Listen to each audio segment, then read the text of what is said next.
Bueno, como sabéis, el seminario de guión ya os expliqué que iba a traer a alguien que os iba a aportar un enfoque muy práctico, y ese es Alberto. Alberto lleva muchos años escribiendo guiones y muchos años dirigiendo absolutamente de todo, desde cortometrajes a videoclips. Está preparando películas también, ha hecho una serie recientemente. Así que es la mejor persona que conozco que os puede hablar de dos cosas. Una, de si queréis realmente dedicaros a esto y en el día de mañana poder hacer ficción. Es quizá la persona más indicada porque incluso, bueno, él mismo os lo va a contar, pero más allá de la carrera, antes de la carrera él ya estaba dirigiendo. Y dos, cómo enfocar el guión desde distintos puntos de vista, es decir, las distintas facetas del guión. Sabéis que en clase hemos hablado de documental, hemos hablado de ficción, pero dentro de la ficción podemos hablar tanto de guión para videoclip, como guión de cortometraje, como guión de largometraje, como incluso de guión de transmedia, que es algo que los va a explicar. Evidentemente cada uno de esos guiones es muy distinto y él ha pasado por todos, así que nadie mejor que él para explicarlo. Así que nada, Alberto, cuando quieras. Hola, buenos días. Pues nada, os cuento si queréis un poco mi experiencia, un poco cómo empecé con todo esto del audiovisual, y a partir de ahí pues ya nos metemos en los diferentes proyectos y las diferentes formas de estructurarlos o de enfocar la ficción, ¿no?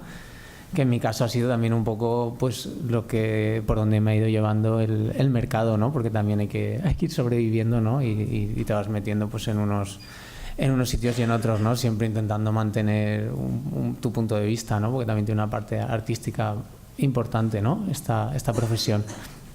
Entonces, a ver, yo empecé por vocación. Me imagino que vosotros, si os queréis dedicar a esto, sobre todo, pues os gustará mucho el cine, ¿no? Y en mi caso, pues fue así, ¿no? Me gustaba mucho el cine y no sabía tampoco muy bien lo que quería hacer con mi vida, ¿no? Pero en un momento dado sí que decidí que fuera eso. Aún así empecé a estudiar ingeniería de telecomunicaciones.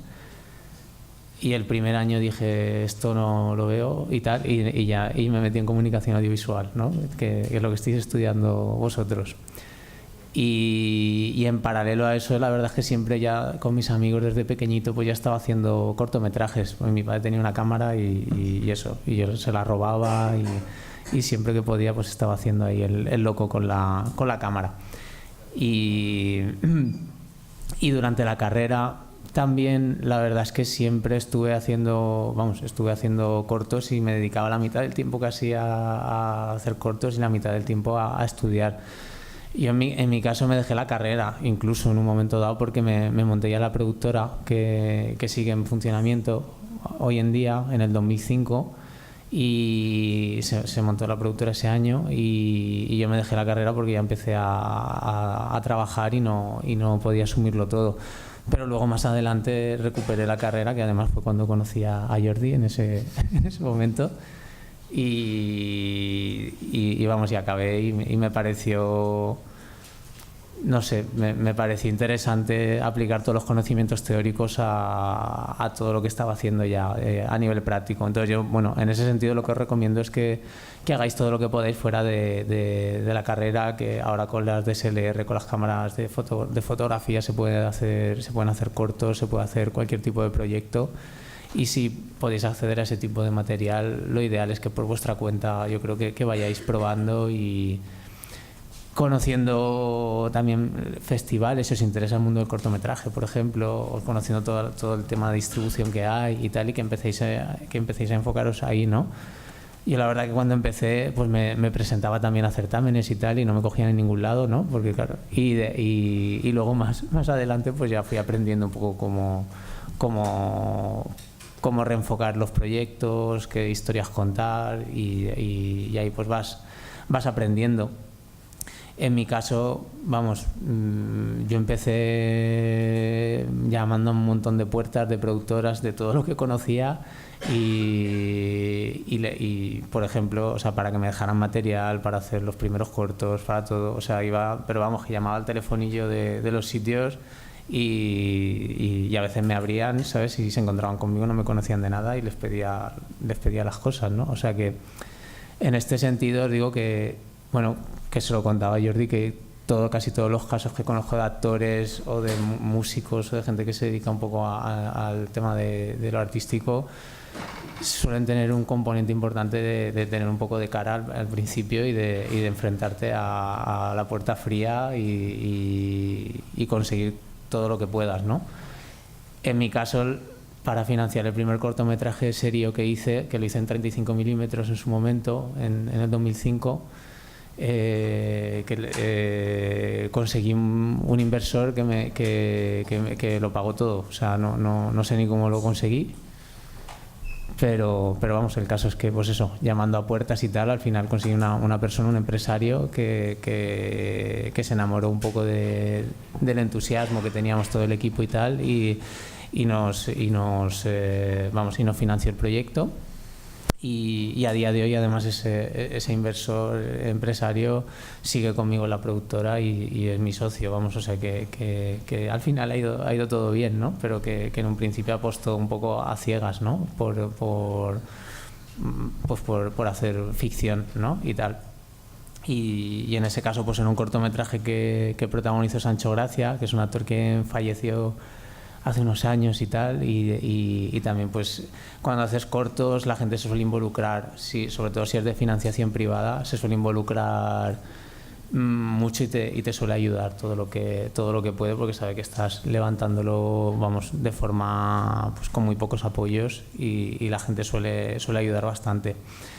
Yo, a partir de que hicimos ese corto, seguimos con la empresa, porque montamos una SL para hacer el corto, y se empezó a sumar gente al proyecto, ¿no? Gente con un carácter más empresarial y tal, y fue cuando empezamos a hacer pues publicidad, videoclips y tal, que ahora os mostraré ejemplos de cada tipo de trabajo, ¿vale? que hemos hecho. Y bueno, y después pues hemos seguido retomando la ficción y haciendo más cortos, ¿no? Con un poco con más experiencia y en mi caso pues sabiendo qué historias contar o sabiendo sobre todo de no contar historias muy ambiciosas, porque al principio no tienen muchos medios, entonces más vale que cuentes una historia muy sencilla, pequeña y corta y que llame la atención, pero sobre todo que sea económica y que sea viable de hacer, porque si te planteas una historia de naves espaciales, de tal, probablemente es muy difícil que quede bien, ¿no? Si no has hecho nunca nada antes, ¿no? Entonces, en mi caso, yo al principio me planteaba historias súper locas y tal, y pues la mayoría salían mal, claro, y ya hasta que ya empecé a enfocar un poquito mejor los proyectos. Entonces, ahora si queréis os pongo un corto que hicimos ya en el 2012. Antes de esto, ya os digo que con la empresa pasamos 1000 épocas, o sea, hicimos web series, que fuimos creo que la primera empresa en España que se puso a hacer web series en su momento. Organizamos también el Web Series Festival, que es un festival de Barcelona, que fue el primero que se hizo. Y bueno, hicimos una página web que se llama sesiongolfa.com, pues que subíamos todas las web series, también hacíamos reportajes musicales, videoclips para artistas, un montón de historias, todo enfocado para internet. Conseguíamos patrocinadores que nos financiaban parte de los proyectos, y también pues socios inversores que también lo iban cubriendo, ¿no? Porque era un poco I+D todo esto.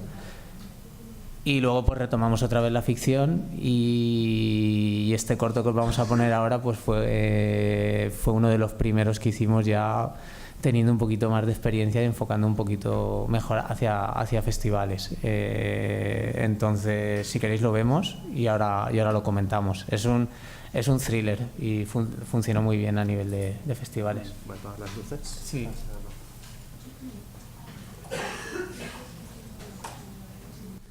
Pues muy bonito el padre. Está basado en una historia real el corto, está basado en una historia real y bueno, sobre eso construimos el guión y nos inventamos luego algún dato y tal, pero bueno, la base fue una noticia en en el periódico de un padre que se tiró con el coche al mar con su hija y con su exmujer, y a partir de ahí nació un poco la historia. Y la verdad es que la escritura de esto fue bastante rápida, no fue uno de los guiones que más me han costado, porque sí, recuerdo que en un mes o dos lo tenías ya. Sí, que no es lo habitual para mí, esto, pero en este caso sí, me acuerdo que lo presenté, le gustó, porque nosotros en la productora somos varios socios y gustó un poco y dijimos, pues vamos a hacerlo. Y en Sitges recibió mención especial, ¿no? O sea, funcionó muy bien en los festivales. Sí, nos sorprendió mucho, porque funcionó muy bien, porque funcionó en género de terror y fantástico, que tampoco es habitual encontrarte con una historia que sea de terror y que sea de día, que no sea de noche, lo típico, ¿no? Una casa de noche y tal. Y esto pues es terror, pero desde otro punto de vista, ¿no? Y te habla también de un tema de crítica social. También ha estado pues en un montón de seminarios y certámenes de violencia de género, también como trata una historia real. Y bueno, y también a nivel visual pues yo intenté ahí también cuidarlo bastante, ¿no? Y intentar transmitir la angustia que sufre la protagonista al espectador, ¿no? Sobre todo pues hay muchas decisiones ahí a nivel de realización y de guión. El día está como nublado en el corto. Sí. ¿Ese día lo elegisteis así o es que os salió así? No, esto fue un desastre de rodaje. O sea, esto fue... llovía, o sea, tuvimos que parar el rodaje una vez que... la primera vez que fuimos lo paramos y tuvimos que volver a la semana siguiente y volver a... y casualmente pues salió así el día, que fue bueno. Pero le da al final tono a la historia. Sí, la verdad es que quedó, le da un tono sombrío, ¿no? Y tal, que está muy bien. Pero yo acabé el rodaje exhausto y muy, y creía que no había salido nada bien, en este corto en concreto, pero es que los actores están muy bien y eso ayudó mucho, o sea que también la actriz y el actor se conocían porque los dos salen en El secreto de Puente Viejo, que hacen de padre e hija, y claro, aquí también hacen de padre e hija, y tenían ese feeling ya los dos. Entonces en ese sentido pues fue fácil. Con Sandra, con la actriz, trabajó un montón de veces y colabora con nosotros en la productora desde que es una niña casi. Y este es un trabajo más con ella. Sí. Y no sé, en cuanto a realización sí que hay una cuestión interesante, que es que si os fijáis al principio del corto todos los planos son desde fuera del coche, cuando están teniendo una conversación que es mentira, porque al final todo lo que le dice el padre pues le está mintiendo, ¿no? Y tal.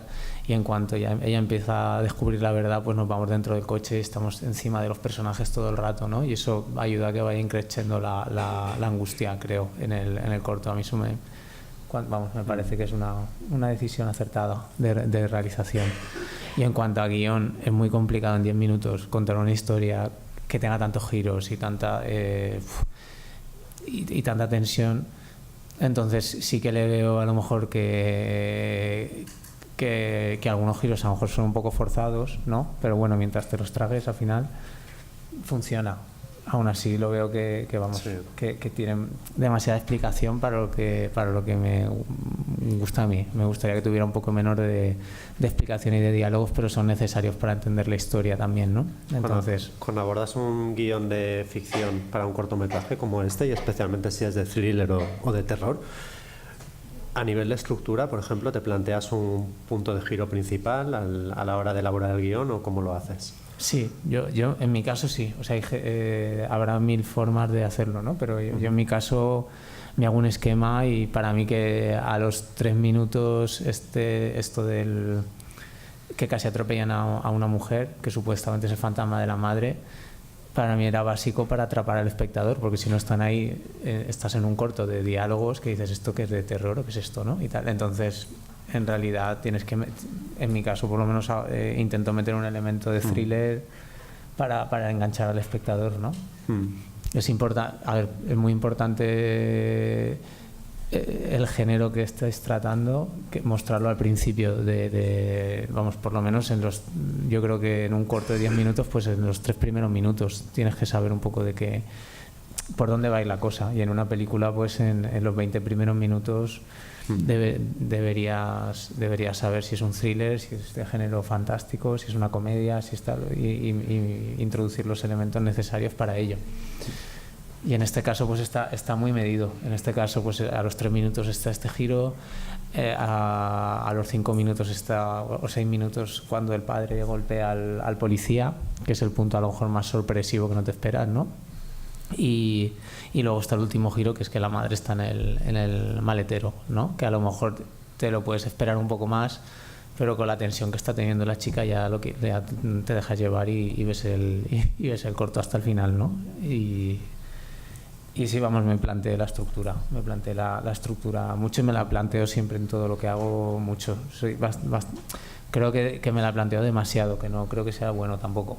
O sea, para no, mí. pero por ejemplo, aunque te plantees el corto y pongas un gran punto de giro, sí, más hacia el medio o hacia el final, pero al principio también es importante que haya, aunque sea un punto de giro más pequeño, sí, para seguir enganchando al espectador y definir el género. Sí, sin duda. Eso sí lo veis con Bayona o directores así más de thriller. En sus películas siempre meten algún detalle de género, si van a ir a género. En El orfanato tú ves que está este momento del atropello de la mujer mayor, que dices, ¿por qué está esto? O sea, podría no estar, pero está, porque yo creo que está para definir también el género de la película. O sea, y eso es una decisión de guión, pero también de dirección también. Muy bien. Y bueno, si queréis pasamos a hablar aparte de proyectos así de ficción, que son un poco más complicados de amortizar, porque esto pues eso tiene un presupuesto que luego a ver cómo lo recuperas, ¿no? O sea, porque aquí pues la gente, todo el mundo cobra y se da de alta a todos los trabajadores. Entonces luego la única forma de recuperarlo es ganar premios en festivales o que te lo compren televisiones, o sea, un cortometraje. Vamos, básicamente las dos fórmulas son esas. Entonces, en este caso, por suerte, como fue bien, sí que recuperamos la inversión, pero en muchos casos no la recuperas, ¿no? Entonces, en una productora, o si te planteas dedicarte a esto profesionalmente, tienes que hacer otro tipo de trabajos que son servicios a terceros o trabajos que sean remunerados sí o sí, digamos, ¿no? Que no te esté jugando tu dinero continuamente, ¿no? Entonces, nosotros también en ese sentido hemos hecho muchos videoclips y mucha publicidad. Hemos trabajado para Coca-Cola y hemos trabajado para Sony Music durante bastante tiempo. Yo también he estado viviendo en Madrid. Y bueno, y en cuanto a videoclips, ahora os iba a enseñar uno que hicimos para Robe, de Robe Iniesta, de Extremoduro, ¿vale? Y veréis un poco, os contaré un poco el proceso de guión y cómo se trabaja con el artista y cómo, porque claro, el artista en este caso también es tu cliente y tienes que, pues, cómo saber transformar lo que él lleva en la cabeza en imágenes, ¿no? Que eso la verdad es que es algo, en los videoclips es algo muy interesante y a mí me encanta. Ahora yo ya estoy haciendo ficción, pero sí estoy haciendo ficción ahora en este momento de mi vida, pero vamos, que si pudiera volver a hacer videoclips y tal, si hubiera proyectos interesantes volvería a hacer, porque a nivel visual como director y como guion y como creador es muy estimulante. Ahora veréis el vídeo a ver qué tal os parece. No sé si conocéis al grupo y el... ¿Sí? Muy bien. Es que claro, como llevan tantos años, yo no sé, o sea, yo sí que voy a muchos conciertos cuando puedo, porque me encanta también y vamos, y me sorprende que conecte tanto con el público joven, ¿no? Pero es que es verdad, es que conecta mucho porque tienen mucha esencia, ¿no? Entonces conecta con todas las edades. Y bueno, yo tengo la suerte de conocerlos y de haber trabajado con ellos y tal, y vamos, y son maravillosos. Y en este caso, en este trabajo, pues Pues a ver, esto surgió porque, bueno, nosotros tenemos ahí muchas ideas y tal, siempre en la empresa. Tenemos varios colaboradores, en este caso fue Blanca, una de nuestras colaboradoras y tal, que tenía una idea de esto de hacer un videoclip con bailarines y que se pegaran, uno que estuviera en exterior y otro en interior y tal, y que a mitad se pegaran y hubiera como una sensación de imán entre los dos. Y nada, y hablando con Robe y tal, pues que él tenía la canción y él estaba barajando también varias posibilidades y nos encajó un poco la idea de esta que teníamos para hacer el vídeo. A partir de ahí desarrollamos la historia. Normalmente cuando es un videoclip sí que sueles hacerlo mucho en comunicación con el artista, la historia, porque claro, él ha hecho una canción en la que quiere contar algo, no contar algo a lo mejor concreto, pero sí transmitir algo, ¿no? Entonces es ver o transmitir algo que aporte otro punto de vista con el vídeo, que es este caso, ¿no? Y aunque en este caso sí que queríamos huir un poco de la historia de amor y centrarlo más en lo que es en la inspiración de un artista, ¿no? O sea, por eso todo este tema del pintor y tal, y tratarlo como eso, no tanto como una historia de amor, sino como una historia de recuperar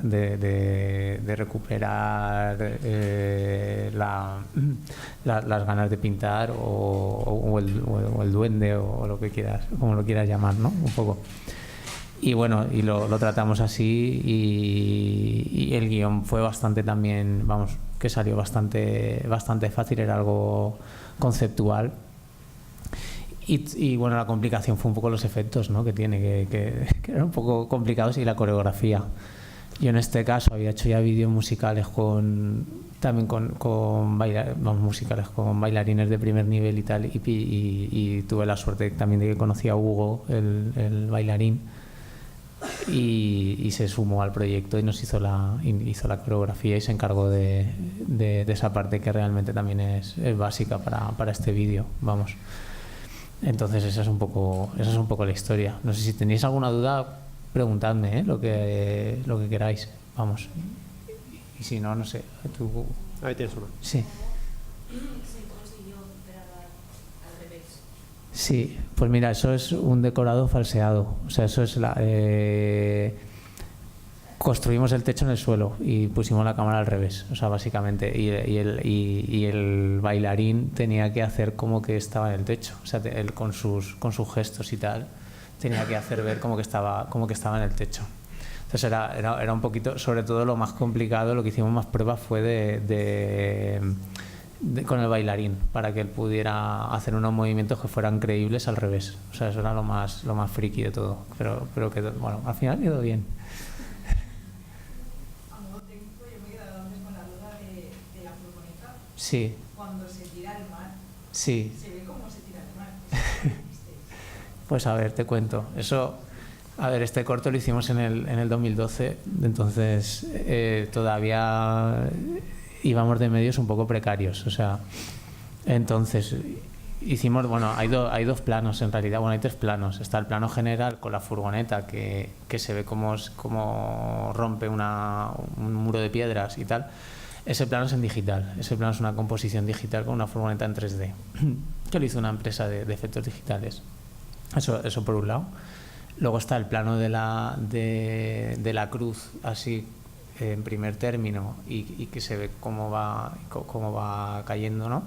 Y tal, y eso prácticamente se hizo de verdad. O sea, os digo, a ver, os lo intento explicar. O sea, eso se hizo, la cruz por un lado se grabó en croma, lo que es la cruz, el primer término, se grabó la cruz con un croma detrás, ¿vale? Y lo que es la imagen de fondo de la ventanilla se grabó de verdad. O sea, vamos, me fui yo con el ayudante de dirección a un acantilado, vamos, de allí, y lo grabamos con una cámara, con un soporte, con una cámara con zoom, que ahora con las cámaras de fotos no es muy habitual lo de tener zoom en la cámara, pero antes, cuando grababa antes, sí que solía tener siempre zoom y eran bastante manejables, ¿no? Entonces, pues básicamente, vamos, al borde de un acantilado con un trípode, tirando el trípode hacia el acantilado y dándole al zoom in para hacer este efecto de como que cae. Eso es un zoom analógico.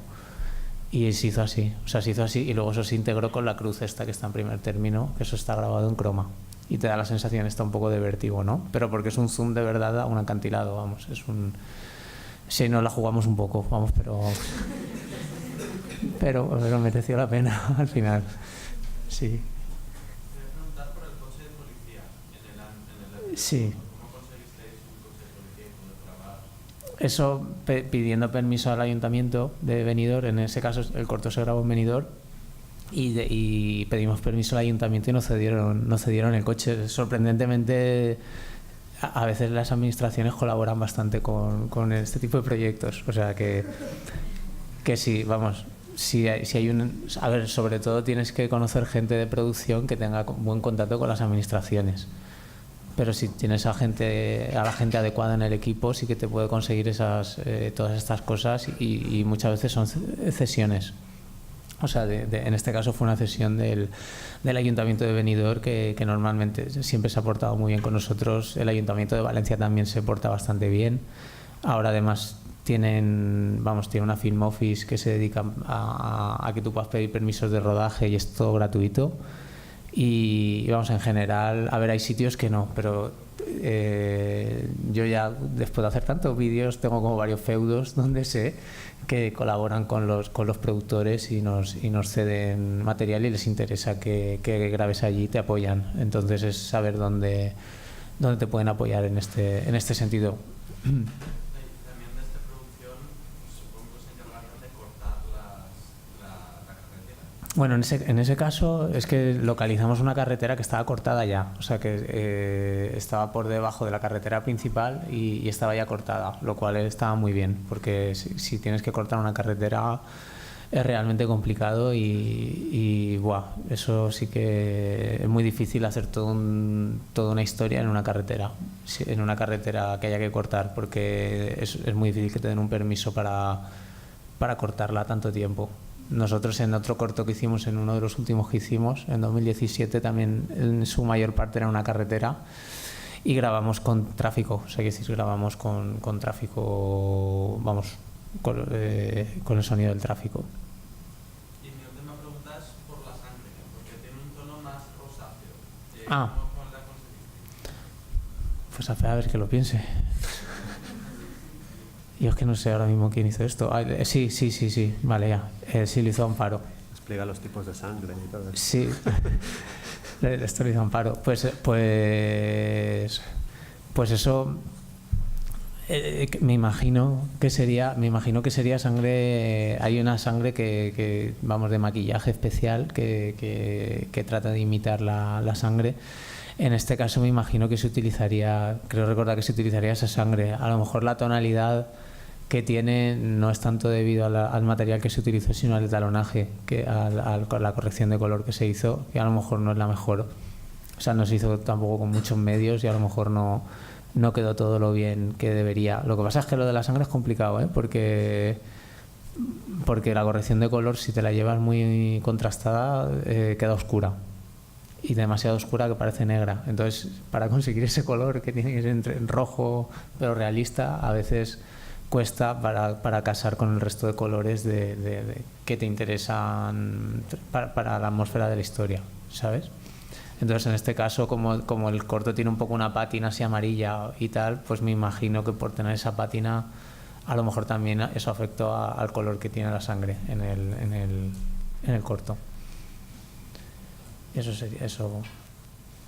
¿Qué hacemos? ¿Seguimos con más cosillas? O? Sí, si no hay más preguntas, seguimos. Vale. A ver. Vale, aquí es que me voy a ese ordenador. Ahora voy a mirar lo del transmedia. Vale. Vale. Ahora os voy a hablar de otro proyecto que hicimos. Vale, esto es mucho más comercial, ¿vale? Esto es un proyecto que hicimos para Sony Music, Coca-Cola, protagonizado por Abraham Mateo. O sea, es algo... No, pero a ver, yo os digo que que a mí por lo menos me dejaron libertad casi total en este proyecto y de verdad que al principio, a ver, evidentemente dices, ostras, a lo mejor no es el tipo de música que yo escucho, ¿sabes? Pero da igual, o sea, si realmente puedes trabajar bien con el artista y te dejan contar una historia y lo que estás contando es interesante, pues a mí me motivaba mucho, ¿no? Y en este caso ya os digo que era un proyecto bastante innovador en todos los sentidos y nos dejaron mucha libertad. Y luego además Abraham Mateo es un chaval muy, es un sol y es un tío con mucho talento, aunque luego te pueda gustar más o menos su música, pero una vez lo conoces es una persona muy interesante y hipermotivada. O sea, no conocía a nadie más motivado en mi vida, creo. Es de verdad, pero que es muy importante para dedicarte a la profesión artística, y él lo lleva, yo creo que en la sangre esto. Entonces ya os digo, y este proyecto en concreto es que es bastante peculiar. O sea, consta de un videoclip, es una historia contada con varios formatos, ¿vale? La primera parte de la historia es un videoclip que es muy conocido el videoclip. A lo mejor vosotros, como no es a lo mejor el tipo de música que todos escucháis tal, pero el videoclip funcionó muy bien y ganó los premios Bebo, un premio Bebo internacional incluso, ¿vale? El videoclip. Y en internet tiene como 30 y pico millones de visitas, ¿vale? Esa es la primera parte de la historia, es ese videoclip, ¿vale? Y la segunda parte de la historia es un cortometraje interactivo, ¿vale? Que esto ya lo publicó Coca-Cola, por eso ahora no es tan abierto en internet, ¿vale? Y eso cuenta pues el final. Y al principio con el videoclip lo que queríamos contar era que Abraham Mateo pues muere, ¿vale? Al final del vídeo. Era una historia también un poco así fantástica y tal, y dejar al espectador un poco flaseado, ¿no? Y luego con la segunda parte de la historia pues se convierte en una historia de género fantástico en la que la coprotagonista del vídeo puede viajar al pasado para conseguir cambiar para conseguir que Abraham Mateo no muera, ¿sabes? Entonces es un poco ese tipo de historia de género fantástico. Y además es un musical también, y por ejemplo a los bailarines del videoclip de Robe los conocí en este videoclip. O sea, es que la vida es así, ¿sabes? O sea, que yo os digo, nunca sabes dónde vas a encontrar talento. Entonces eso, la primera parte es este videoclip que también cogimos de referencia mucho a Michael Jackson, los vídeos de Michael Jackson. Y la segunda parte pues un cortometraje que ahora veréis. Os voy a poner las dos. Y el cortometraje además tenía una vertiente interactiva en la que el espectador podía elegir el final de la historia, ¿no? Lo que pasa es que eso ya no está en funcionamiento porque eso lo publicó Coca-Cola en su momento y ahora yo lo tengo como si fuera un cortometraje para que lo podéis ver. De todas formas hay un vídeo en YouTube que lo explica un poco esta parte interactiva, ¿vale? Pero en ese sentido fue también muy innovador y funcionó muy bien porque como estaba orientado a público adolescente, pues claro, era ideal para este tipo de formato, ¿no? Porque se conoce muy bien, evidentemente, la interactividad es nativa en este tipo de público. Y la verdad es que los datos del proyecto fueron espectaculares y fue uno de los primeros proyectos transmedia que funcionó en España y con Coca-Cola, o sea que fue bastante vistoso el asunto. Entonces os voy a poner el videoclip y luego el corto y hablamos del asunto.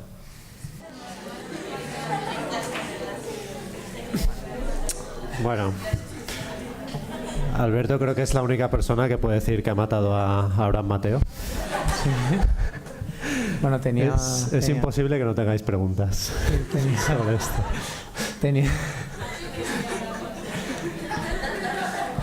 Tenía algún plano más violento, pero no se pudo poner al final.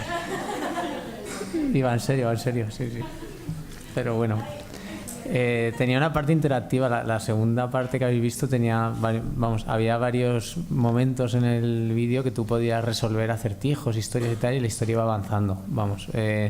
Está explicado en este vídeo que está por YouTube. Creo que era este vídeo, pero no sé si o lo pongo luego o lo pongo ahora.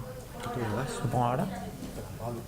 Como veis, es una campaña de publicidad muy peculiar, que basada en la ficción, ¿no? Pero era muy complicado porque había que aunar la imagen del artista, que en este caso, pues eso, es un artista que tiene varios managers en Latinoamérica, aquí y tal, es bastante complicado, ¿no? Ya solo el tema del artista. Luego la marca, que no choque nada con los valores de la marca y que sea algo que interese a la marca, y luego sobre todo que sea interesante para el público al que va destinado. Que en este caso sí, ya os digo que funcionó muy bien funcionó muy bien en general todo el proyecto. Habrá un montón de palabras ahí, no sé si las conocéis del vídeo que acabo de poner, de los datos y tal, pero es más de todo de concepto publicitario, o sea que no sé si tenéis alguna duda, preguntadme, ¿preferís preguntarme o...? Sí.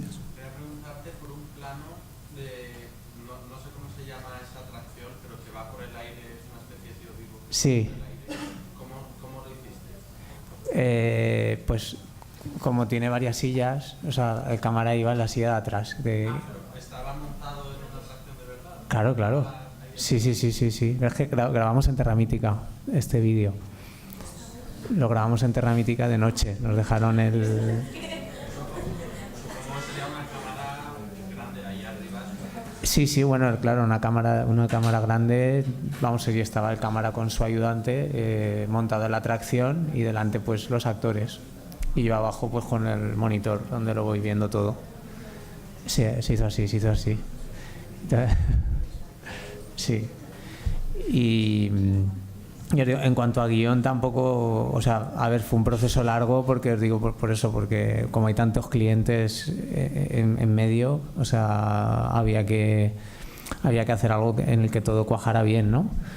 La marca sobre todo se introdujo en la parte interactiva, porque la segunda parte de la historia es interactiva. Entonces la marca se intentó meter cuando el usuario interactuaba con los juegos estos que había. Así no molesta en la historia tanto, porque si imaginaros la historia que estuviera llena de Coca-Colas todo el rato, entonces no, es como que no te lo, ya si es difícil ya vender a un artista y tal, y si además está la marca todo el rato, mucho peor, ¿no? Entonces se consiguió meter en toda la parte interactiva. Y bueno, y en cuanto a puntos de giro del guión y todo esto, pues es bastante sencillo, ¿no? Sí que está este tema del elemento fantástico, los viajes en el tiempo y tal, y en realidad es muy difícil la síntesis. Cuando quieres contar algo así, contarlo en 5 minutos, porque en una película te da tiempo a sembrar más detalles y más historias, pero entenderlo todo en 5 minutos y que funcione, pues es bastante complicado. Entonces para mí es lo más complicado a nivel de guión de este proyecto. Y no sé si tenéis alguna duda o tal. También el tema musical, que claro, que hacer un musical es bastante costoso, y hasta que está todo bien, las coreografías, tal, no es nada sencillo, la verdad. Y no sé. Si me preguntaste, la hago yo. Dime. A ver, el tema interactivo sobre todo. Ahora, por ejemplo, hace poco, supongo que muchos lo habréis visto, ha salido en Netflix Bandersnatch, que es esta especie de episodio, película de Black Mirror, en el que vais tomando decisiones. Entonces, supongo que muchos nos preguntamos, a la hora de afrontar un guión en el que, hay bifurcaciones de la trama según la elección que cojas, y un guión interactivo de esta clase, ¿tú cuál es la diferencia respecto al proceso creativo de cualquier otro guión? Sí, pues a ver, el proceso... ¿O te elaboras una historia y a partir de ahí ramificas, o cómo lo...? Sí, estoy pensando a ver cómo hice estaba pensando, porque ya... pero el proceso fue similar más o menos al de cualquier otro guión. Lo único que cuando es interactivo, cuando tú estás escribiendo un guión, tienes como varias opciones de por dónde tirar los giros, ¿no? Entonces, en algo interactivo lo único es que esas opciones tienen la posibilidad de plasmarlas en imagen y que formen parte del contenido. Y en un contenido narrativo lineal, pues todo esto que solo tienes en tu cabeza como opciones, pues se quedan ahí, se quedan en un pensamiento y nunca salen a la luz, ¿no? Pero en un proyecto interactivo, pues sí que puede haber más opciones que puedan llegar a materializarse, que es lo que pasa con Bandersnatch, ¿no? Y tal, que está muy chulo, la verdad, ese proyecto. A mí me gustó mucho. Y en este caso fue así. En este caso, pues planteamos varias opciones y todas estaban grabadas. Lo que pasa es que aquí habéis visto una porque al final hemos hecho un montaje lineal, ¿no? Porque ya no está la programación interactiva para poder ver. Y el tema de los viajes en el tiempo, porque, a ver, plantea muchos problemas, ¿no? A nivel de coherencia de guión y de cómo estructuras el guión. Cuando te planteas, aquí está bastante sintetizado, está bastante simplificado para que se entienda y se entiende perfectamente, pero ¿cómo planteas un guión? Porque además has escrito más cosas sobre realidades paralelas y sobre viajes en el tiempo. Es un tema que te gusta, entonces ¿cómo lo abordas? Porque es muy difícil realmente. Según la ficción que ves, según la serie película que ves, enfocan los viajes en el tiempo desde un punto de vista que si una persona viaja atrás en el tiempo y conoce a su equivalente, pues colapsa esa realidad. Hay veces que conviven, hay veces que se alteran, hay veces que una es como un eco de la otra, ¿no? ¿Cómo lo ves tú? Pues a ver, para este proyecto que había que contarlo en 5 minutos, lo que hice fue coger cuestiones establecidas ya en películas de viajes en el tiempo para no tener que explicar de más. O sea, por ejemplo, pues lo de que si te vas a encontrar con ella, te puede pasar algo. Eso ya de Regreso al Futuro y tal lo tenemos en la cabeza, ¿no? Entonces, en este, como era algo de 5 minutos, dije cuanto menos tenga que contar mejor, porque si no, madre mía, va a durar mucho más. Entonces, por eso cogí cuestiones que estuvieran lo más establecidas posible dentro del imaginario de la ciencia ficción, ¿no? Y tal. En los proyectos de largometraje que estoy desarrollando ahora, que casualmente los dos que estoy desarrollando, los dos tienen que ver con las realidades paralelas, ya el asunto es un poco más complejo, o sea, y estoy pues creando un universo en cada uno de ellos que se parece, pero tiene sus diferencias. Tengo un proyecto que es de terror y tira más al género fantástico, y luego tengo otro proyecto que es más un thriller, road movie, y ese tira más a lo científico y tiene explicaciones un poco más científicas, o sea, basadas en la teoría de cuerdas, etcétera. Entonces depende un poco del tipo de la atmósfera que quiera sacar, de dónde esté enfocado el proyecto y lo que quieras transmitir, ¿no? Pero bueno, a mí en general, a mí lo que más me interesa de las historias de fantásticas y de realidades paralelas es de cuestionar un poco los diferentes caminos que tomamos en la vida y o sea, me lo tomo más a un nivel más filosófico el asunto, o sea, más que científico, ¿no? Porque tampoco tengo yo mucha idea de ciencia, pero de filosofía tampoco, pero bueno, por lo menos intento contar algo, o sea, y eso es lo que y lo tiro más por ahí, por los personajes, ¿no? De cómo sería tu vida de otra forma o qué decisión hubieras tomado si hubiera pasado otra cosa, cómo serías tú, vamos, si en un momento determinado hubieras tomado otras decisiones, ¿no? Entonces eso es algo que a mí me motiva mucho, ¿no? Me motiva mucho como espectador y como creativo. Entonces sí que las películas las estoy tirando un poco en ese sentido, que es lo que estoy desarrollando ahora, en este momento. La idea de hacer una historia interactiva, ¿desde dónde surgió? ¿De vosotros, de Coca-Cola? Pues, a ver, esto surgió porque, bueno, ya hicimos otro proyecto antes de este, otro cortometraje interactivo, que también integrábamos a las marcas en la interactividad. Y nosotros, aparte del audiovisual, también estábamos creando una tecnología para hacer vídeo interactivo, que al final eso se ha convertido en una empresa que se llama Playfilm, ¿vale? Que si lo habéis visto por ahí en el vídeo. Y eso se ha convertido en un software, como podía ser el Adobe Premiere, ¿vale? O sea, Playfilm es un software que sirve para hacer vídeos interactivos y es una empresa que está ahora en Valencia y es una empresa tecnológica que desarrolla software. Entonces nosotros siempre en paralelo estábamos llevando ese proyecto de hacer software, de hacer un software de vídeo interactivo, y ahora mismo pues están Raquel y Rafa, que son los fundadores de Playfilm, tienen ese proyecto en Valencia y la verdad es que les va muy bien y consiguieron el apoyo de Juan Roch para que le financiara el software, y están trabajando allí en Valencia y tienen muy buenas perspectivas. Entonces nació un poco así, porque también estábamos con el asunto este del vídeo interactivo ya nosotros, y nosotros fuimos los que les propusimos a Coca-Cola esto, porque las marcas van un poquito por detrás, ¿no? O sea, ellas tienen miedo a los nuevos formatos siempre, ¿no? Ellos juegan con los formatos que tienen establecidos, que son con los que pueden medir bien las audiencias, y los formatos interactivos y tal, pues no se están empezando a llevar ahora. Cuando lo hicimos nosotros, yo creo que fuimos de los primeros casi que hicimos algo así en España. O sea, el proyecto este de Coca-Cola fue, yo creo que de los primeros seguramente, que realmente funcionó y llegó a los usuarios.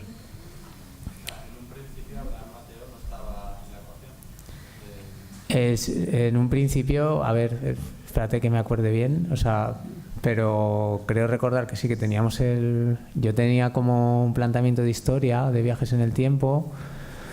Nosotros trabajábamos ya con Sony Music y nos propusieron que lo adaptáramos a Abraham Mateo, que era el artista que les interesaba a ellos para ese tipo de público. Entonces, al final es que es eso, tienes que aunar la marca, el artista y la historia, o sea, y que todo confluya, y además si metes ya lo de la interactividad, pues también tienes que aunar eso y que funcione en una historia narrativa, vamos.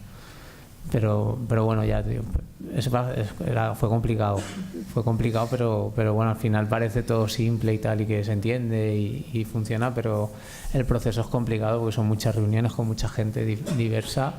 Y en un rodaje de estos, además, pues ahí están todos los clientes en el rodaje. Está la marca, los managers de los artistas, están todos ahí y es un tema, vamos, pues que todo el mundo tiene que estar de acuerdo y hacer piña hacia adelante. Y nuestra labor, mi labor era esa, vamos, básicamente. Y bueno, estoy contento con el proyecto, estoy contento y además funcionó, o sea que fenomenal. ¿Hay otra pregunta ahí?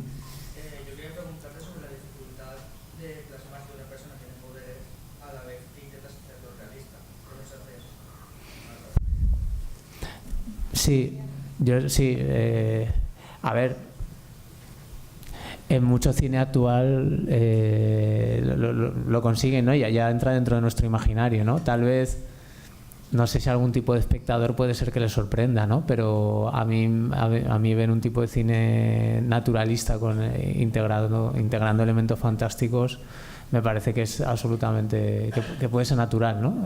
Hoy en día. Sí que es cierto que en España no suelen funcionar ninguna propuesta de este tipo, o sea, en cine español en concreto, ¿eh? No hay muchos ejemplos de películas españolas con el elemento fantástico tratado de forma naturalista que hayan funcionado. Porque aquí a lo mejor no nos creemos una historia cercana que tenga ese tipo de elemento. Pero bueno, yo llevo toda mi vida luchando para que eso pase, y las películas que voy a hacer yo son así, o sea, tienen el elemento fantástico introducido dentro de un contexto naturalista. Los cronocrímenes igual. Pero claro, en España no funcionó. Funcionó en Estados Unidos y en un marco nicho, o sea, en festivales muy nicho, fantásticos.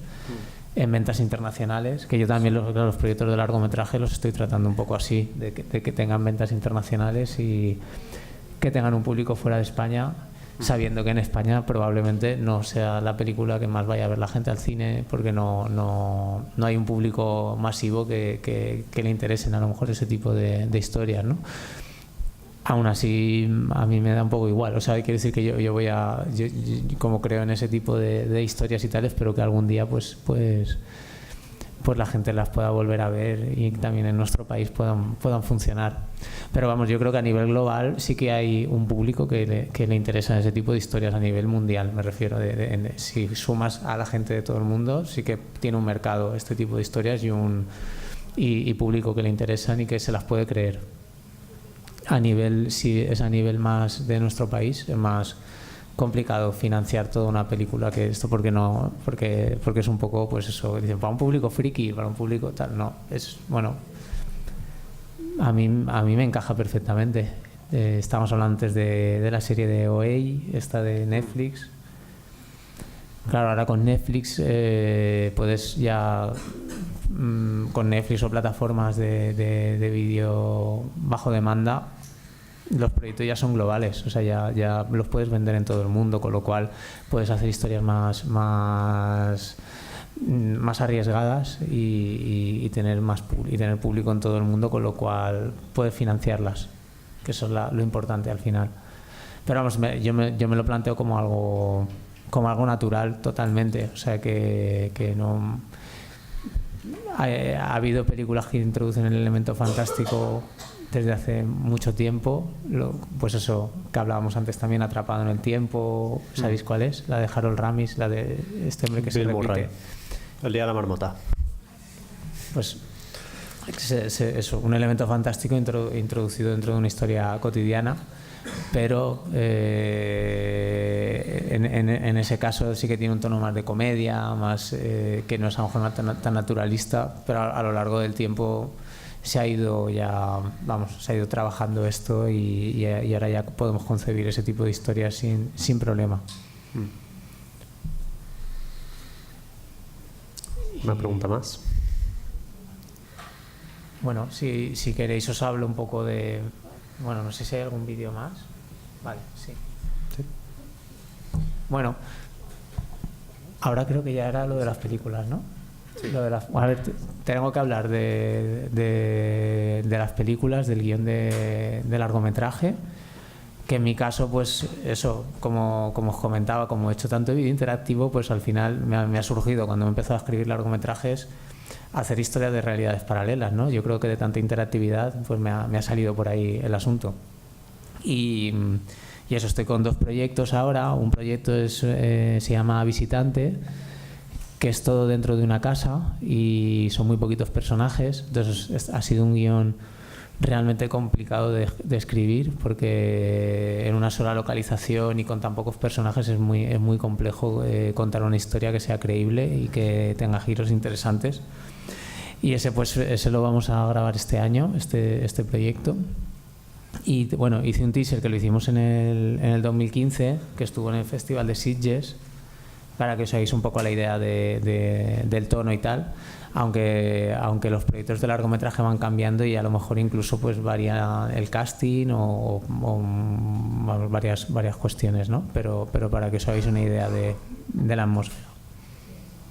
Bueno, como veis es muy cortito, es un teaser para mostrar la atmósfera. Y cuando te planteas un proyecto de largometraje, es que eso es muy importante, pues tener en cuenta que va a ser un proceso muy largo, porque para que os hagáis una idea, yo este largometraje, que si no pasa nada a grabar este año, llevo desde hace 5 años, desde que empecé a escribir el guión.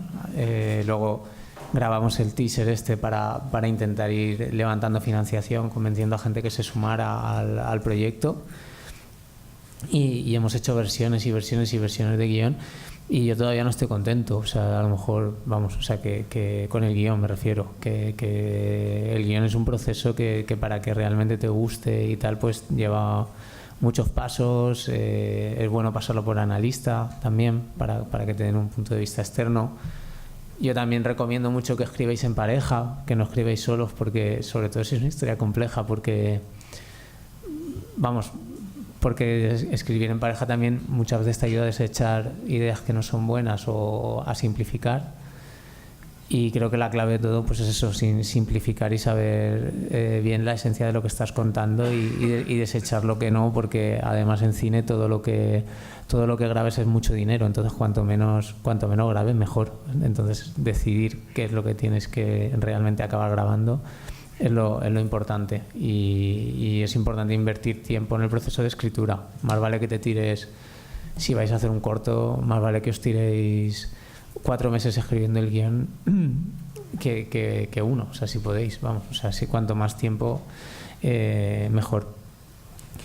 Y ya os digo, pues para los largos, yo ahora mismo estoy con este de Visitante que bueno, que ya hay una versión más o menos aceptada de guión y que aún así voy a retocar y tal. Y luego tengo otro largometraje que se llama Desconectada, que también va de realidades paralelas, pero en este caso es una room movie, es todo exteriores y tal. Y un poco me surgió la idea porque cuando estaba escribiendo Visitante, como era todo en una casa con 3 personajes y tal, un día nos surgió la idea de con un poco con el mismo universo de realidades paralelas, trasladarlo todo a escenarios abiertos, a muchos escenarios y tal, y empezamos así. Dijimos, ostras, pues se nos ocurrieron varias historias interesantes en ese sentido, y surgió el guión de Desconectada. Lo presentamos a un certamen, ¿vale?, que hay de todos los años de las GAE, de la Sociedad de Autores, y nos cogieron, y tuve la suerte luego que Isabel Coixet me ayudó a escribir los diálogos del otro proyecto de largometraje de Desconectada. Y yo básicamente estoy moviendo ahora los 2 proyectos de largo, porque como veis es tan difícil, tanto tiempo cuesta mover un largo, que más vale que tenga más de un proyecto, porque si no, a saber cuándo grabas, ¿sabes? O sea, y nunca sabes qué fuente de financiación te va a salir antes, porque son proyectos muy caros, y en esas estamos ahora mismo con estos 2 proyectos. Yo intentando centrarme en lo que quiero contar, porque a veces te pierdes con tanto tema de financiación y tanto tema de todo lo que rodea al mundo del cine, porque es un arte muy costoso y muy económicamente complicado de levantar, con lo cual a veces te pierdes un poco para conseguir la financiación, ¿no? Y es importante centrarse en lo que estás contando. Y por otro lado también en la empresa, mirad, os pongo aquí, está la página de la empresa, ¿vale? Y aquí tenemos pues los proyectos estos de los que os estoy hablando. Está el de Visitante, que es el teaser que habéis visto, que estuvo en Sitges y tal. Y como veis, pues también estamos ya pues con fase de storyboard.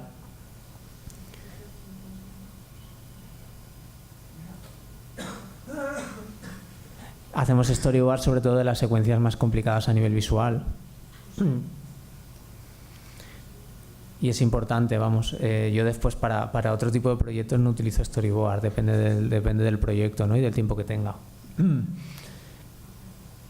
Este es este proyecto, y luego tenemos también el de Desconectada, que es el que os estaba hablando, que es una room movie, que es el que estuvo, en el que me ayudó Isabel, y también estoy ahora pues desarrollando el guión a la vez. O sea, estamos desarrollando siempre, como os digo, varios proyectos.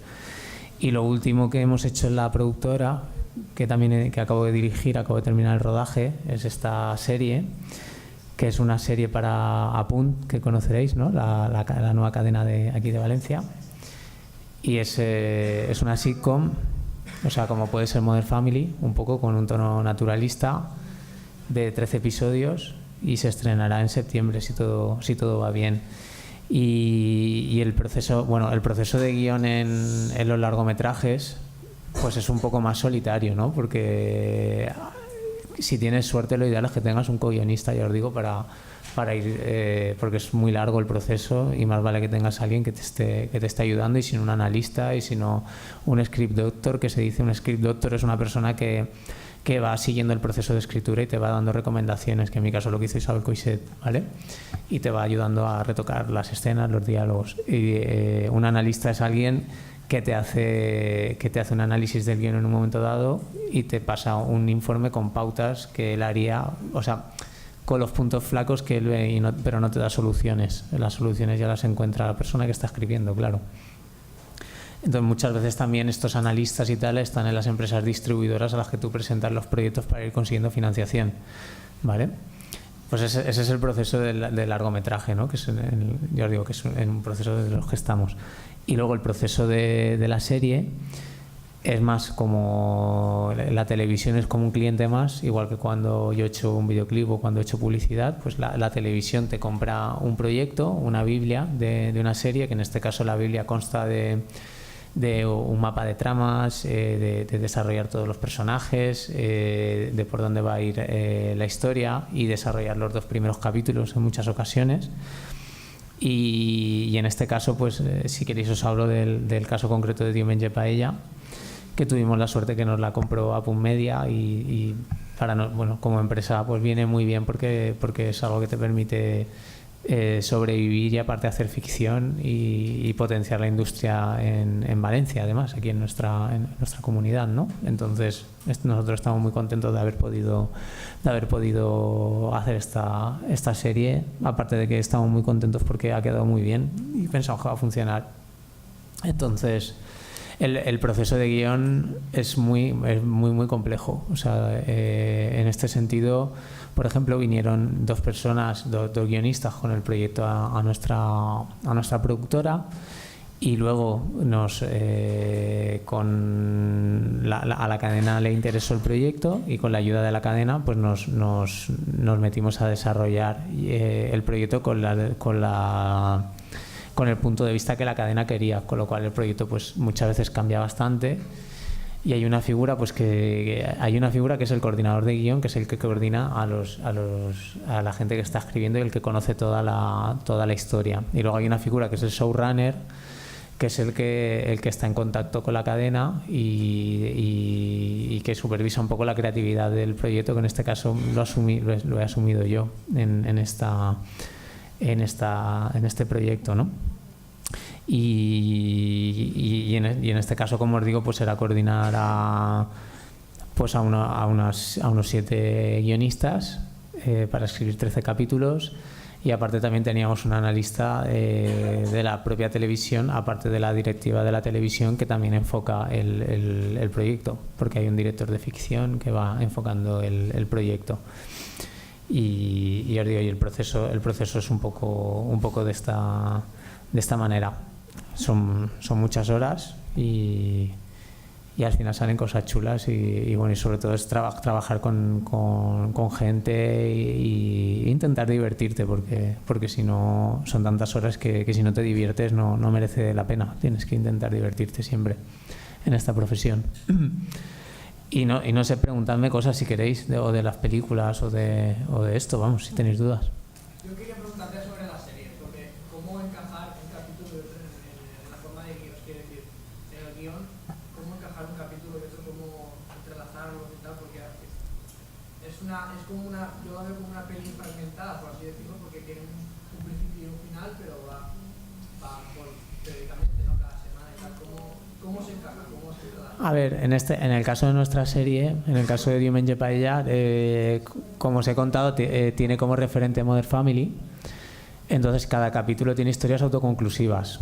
O sea, casi todas las tramas son autoconclusivas en todos los capítulos. O sea, no tiene una continuidad muy grande de unos capítulos a otros. Aún así, sí que la tiene. O sea, sí que tiene unas tramas horizontales que son las que... Tiene como 2 o 3 tramas horizontales, una sitcom, que en este caso pues una historia de amor que se va vislumbrando a lo largo de toda la temporada, o el crecimiento de un personaje o tal.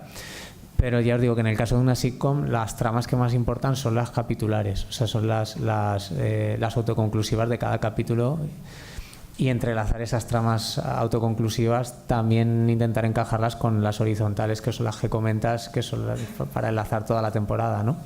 Pero bueno, en Friends o en Modern Family y tal, como sabéis, vamos, cada capítulo tú lo puedes ver aislado, que lo entiendes y sin problema lo puedes ver y te diviertes, ¿sabes? No es igual que que Juego de Tronos, ¿no? Que en ese caso, claro, si no has seguido la serie no te enteras, claro, de nada. En nuestro caso ha sido así, ha sido autoconclusivas todos los capítulos.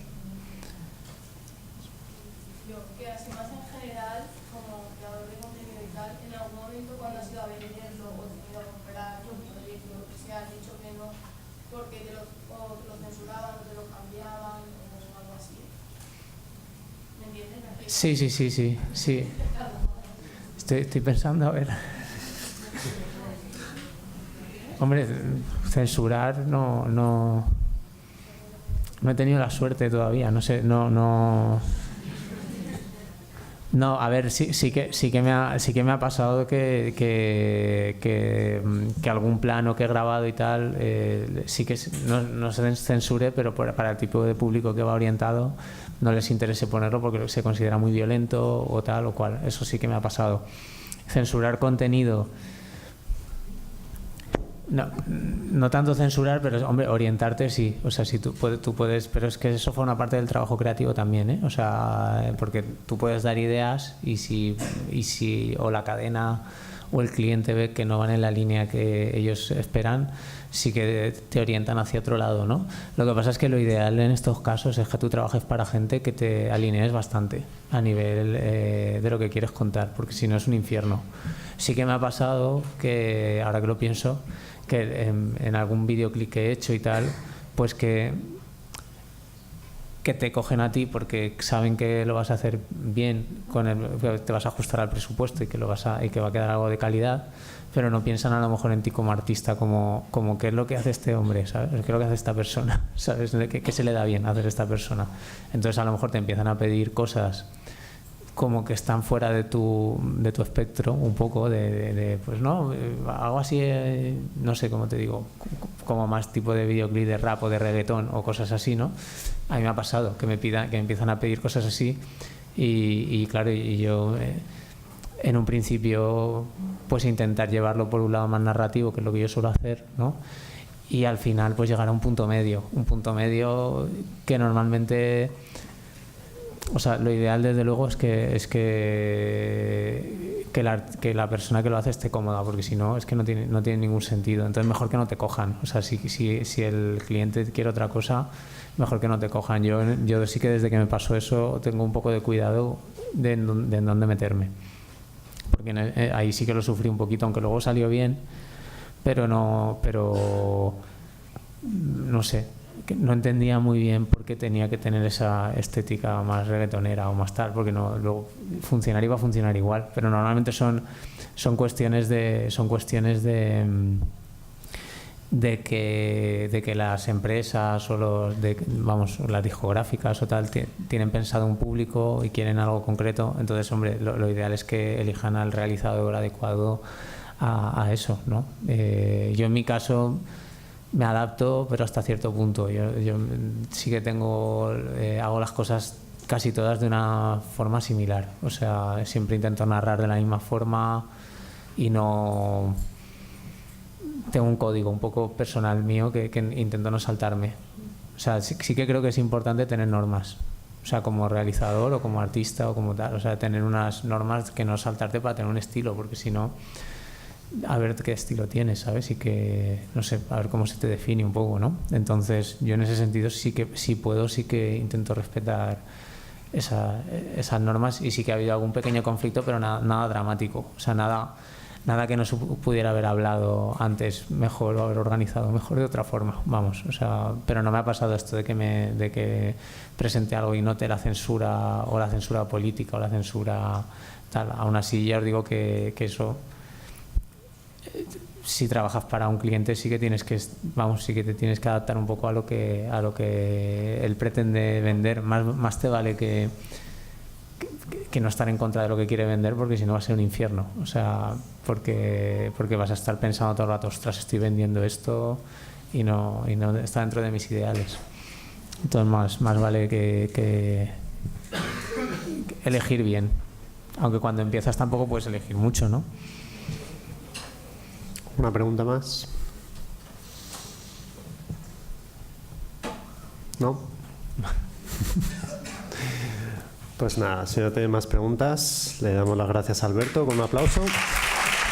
Gracias.